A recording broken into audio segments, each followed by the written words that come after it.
In early 1980, the new Mexico State Penitentiary in Santa Fe was already failing long before the riot began. The collapse did not start with violence. It started with neglect, overcrowding, corruption, and a system that had stopped listening to its own warning signs. The prison was operating far beyond its intended capacity. Designed to hold far fewer inmates, it was overcrowded with men serving long sentences under worsening conditions. Cells were packed. Facilities were outdated. Sanitation was poor. Medical care was limited. Inmates were locked into a rigid system that offered little relief and almost no accountability. Tension inside the prison had been building for years. Guards were understaffed and poorly trained. Discipline was inconsistent. Contraband moved freely through the facility, often with the knowledge or involvement of staff. Drugs, homemade weapons, and alcohol circulated openly. Inmates understood something that administrators either ignored or underestimated. Control inside the prison was already slipping. The official authority still existed on paper, but inside the cell blocks, power had fractured. Certain inmates held influence. Informal systems replaced formal rules. Violence was not constant, but it was always close. And most importantly, grievances were ignored. Repeated complaints about conditions went unanswered. Inmates felt trapped inside a system that had no intention of improving their situation. Resentment hardened into anger. Anger turned into desperation. The prison was not calm. It was waiting. On the night of February 2nd, 1980, that waiting ended. What began as a disturbance escalated rapidly. Inmates overpowered guards, seized keys, and gained access to areas that should never have been vulnerable. The response from staff was immediate and revealing. Guards fled. Within a short time, the prison was no longer under state control. Correctional officers retreated, abandoning posts and leaving inmates in complete control of the facility. Doors that had always represented authority now stood open. The chain of command collapsed. For the first time, the inmates understood that there was no one left to stop them. What followed was not a riot in the traditional sense. It was a total breakdown. With authority gone, long-suppressed violence exploded. Old scores were settled. Inmates accused of cooperating with guards or abusing others were targeted. Those who had held informal power became immediate threats to rivals. The prison transformed into a lawless zone governed entirely by fear and revenge. Over the next 36 hours, the new Mexico State Penitentiary ceased to function as a prison. It became something else entirely, a closed environment where brutality unfolded without restraint. Inmates moved freely through cell blocks, searching for enemies. Fires were set. Property was destroyed. Screams echoed through the corridors. Some prisoners barricaded themselves in cells, hoping to survive by hiding. Others were dragged out and beaten. Torture occurred openly. The absence of authority allowed violence to escalate to levels rarely seen in American prisons. Outside the walls, state officials struggled to respond. Law enforcement surrounded the prison but did not immediately intervene. Entering the facility meant risking further loss of life, both among hostages and among officers. Negotiations were attempted. Demands were made. But inside, control had already dissolved. The longer the standoff continued, the worse conditions became. By the time authorities retook the prison, the damage was irreversible. 33 inmates were dead. Many more were severely injured. The scenes inside were horrific. Bodies were found mutilated. Evidence of torture was widespread. Entire sections of the prison were destroyed. The scale of violence shocked the nation. This was not a spontaneous explosion. It was the result of a system that had failed completely. Investigations that followed revealed extensive corruption, drug trafficking, and neglect inside the prison before the riot. Guards had lost authority long before they lost physical control. Administrators had ignored warnings that conditions were dangerous and unsustainable. The new Mexico State Penitentiary Riot became the deadliest prison riot in U.S. history. But the story did not end when control was restored. In the aftermath, the prison system was forced to confront uncomfortable truths. The riot exposed how overcrowding, poor management, and lack of oversight could turn a correctional facility into a pressure cooker. Lawsuits followed. Reforms were promised. Policies were rewritten. Some changes were implemented. Others faded with time. What remained was the lesson. Prisons do not collapse suddenly. They collapse slowly, and then all at once. The riot demonstrated that violence inside prisons is rarely random. It grows when systems fail, when grievances are ignored, and when authority becomes hollow. Control is not maintained by walls and bars alone. It depends on legitimacy, consistency, and accountability. Without those, even the most secure institution can unravel. The New Mexico riot forced prison systems across the country to reevaluate safety, staffing, and inmate conditions. It influenced later reforms and served as a case study in what happens when neglect replaces governance. But it also revealed something deeper. Once control is lost, it cannot be regained without consequences. For the inmates who lived through it, the riot was not a moment of freedom. It was survival. Many carried physical and psychological scars long after the prison was retaken. For the guards who fled, the night exposed how unprepared they were to manage the environment they had been placed in. For the public, the images and reports shattered assumptions about prisons as controlled spaces. The riot showed that incarceration does not automatically equal order, and that neglect can be as dangerous as violence itself. The New Mexico State Penitentiary Riot remains a defining moment in American correctional history because it represents total system failure. Not a policy mistake. Not a staffing shortage. A collapse. It stands as a reminder that prisons are not static institutions. They are environments shaped by human behavior, management decisions, and long-term pressure.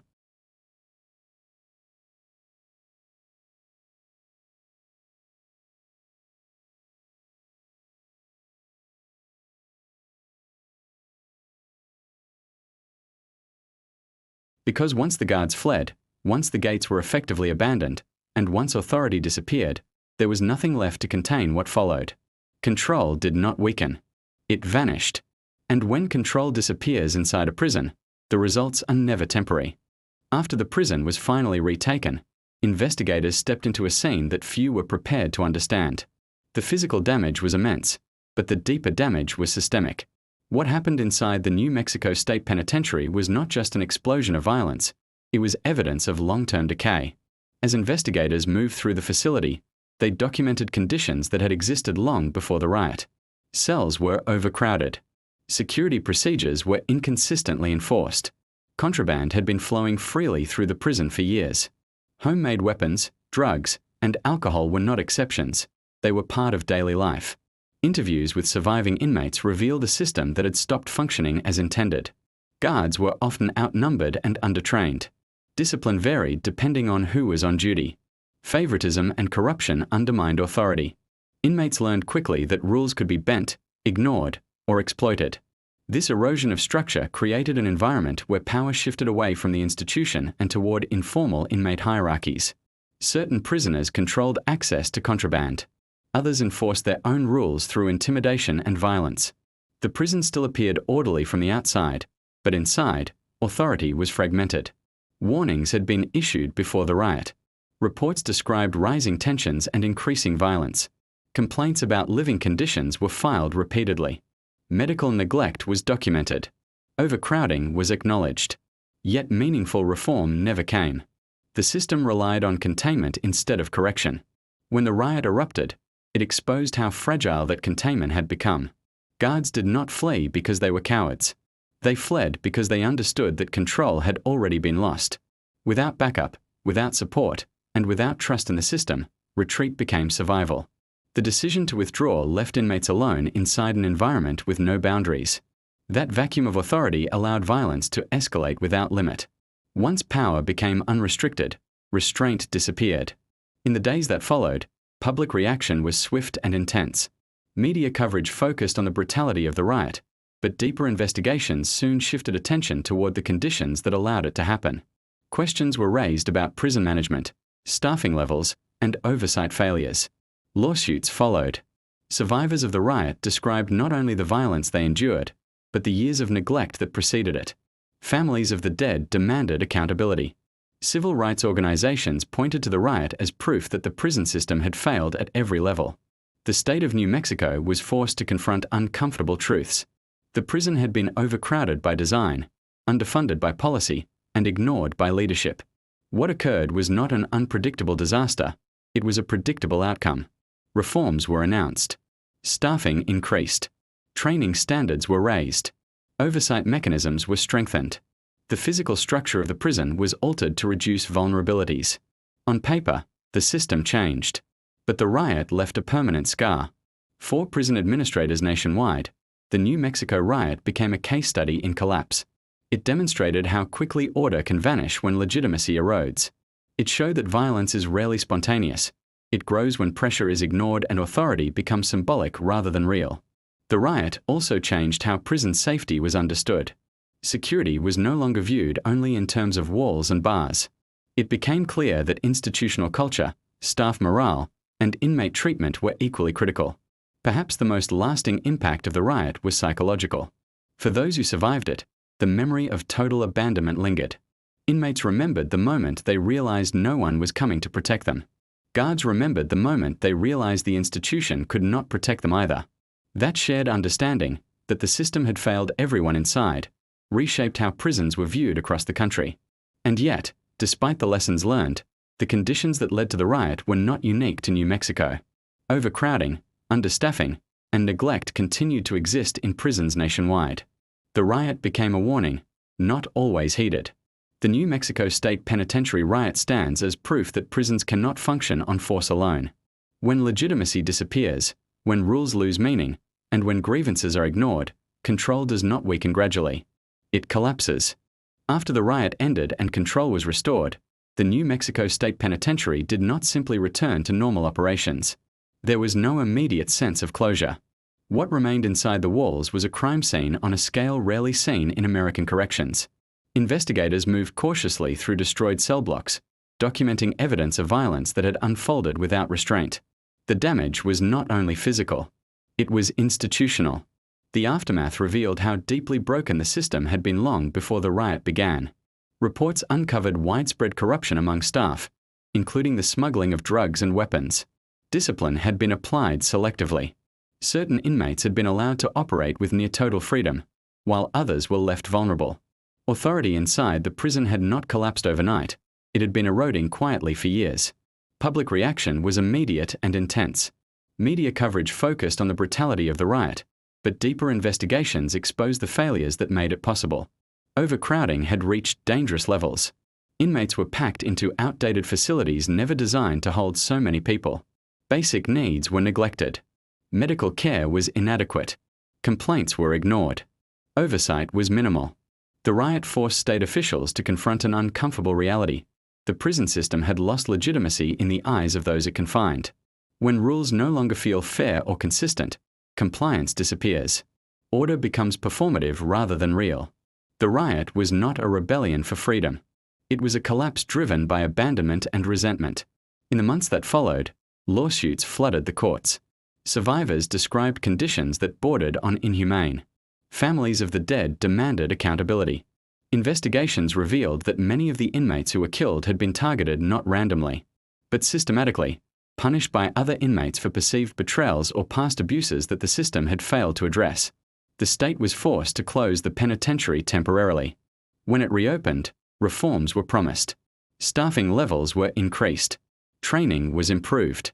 Policies were rewritten.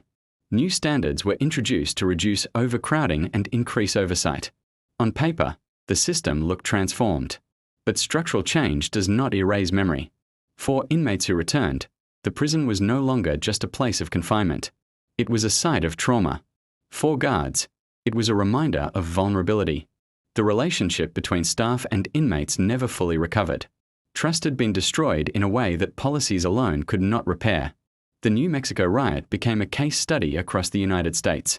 Correctional systems cited it as a warning of what happens when institutions rely on containment without accountability. It influenced later reforms in classification, staffing ratios, and emergency response planning. But it also revealed a deeper truth about incarceration. Prisons are ecosystems. When neglected, they do not stabilize, they decay. Years later, the riot is still referenced in discussions about prison reform, overcrowding, and institutional responsibility. Not because of its violence alone, but because of what it exposed. The riot showed that control is not permanent. It must be maintained ethically, consistently, and transparently. Without that, authority becomes fragile.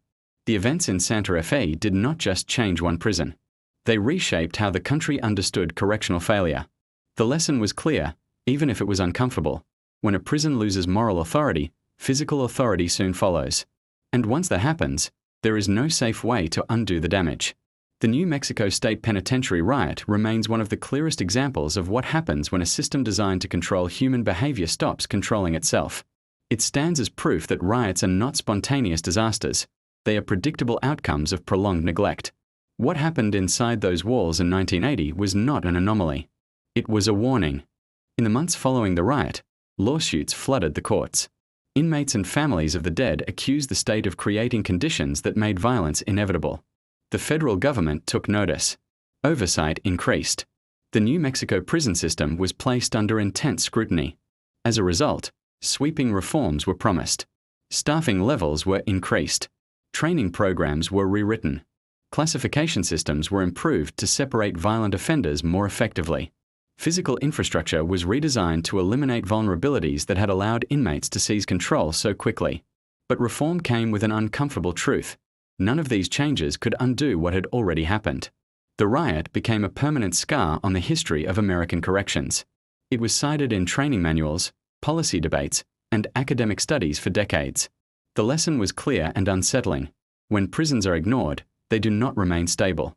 They decay internally until collapse becomes inevitable. The New Mexico riot also reshaped how authorities thought about emergency response. Never again could guards be allowed to flee without a plan. Never again could administrators assume that containment alone was enough to maintain order. Yet even as reform spread, similar conditions continued to exist elsewhere. Overcrowding remained common. Underfunding persisted. Staff shortages continued. The riot was not an anomaly. It was a warning. What made the New Mexico State Penitentiary Riot especially disturbing was not just its brutality, but its predictability. Every factor that contributed to it had been documented in advance. The system knew what was happening. It simply failed to act. And that failure cost lives. Today, the riot stands as the deadliest prison uprising in U.S. history, not because it was the most violent by nature, but because it represented total institutional collapse. Authority disappeared. Accountability vanished. And in that vacuum, chaos took over completely. The prison itself would never recover in the same way. Neither would the system that allowed it to happen. In the months after the New Mexico State Penitentiary was retaken, the physical damage was obvious. Entire cell blocks had been destroyed.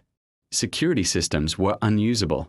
The prison itself was no longer functional in its previous form.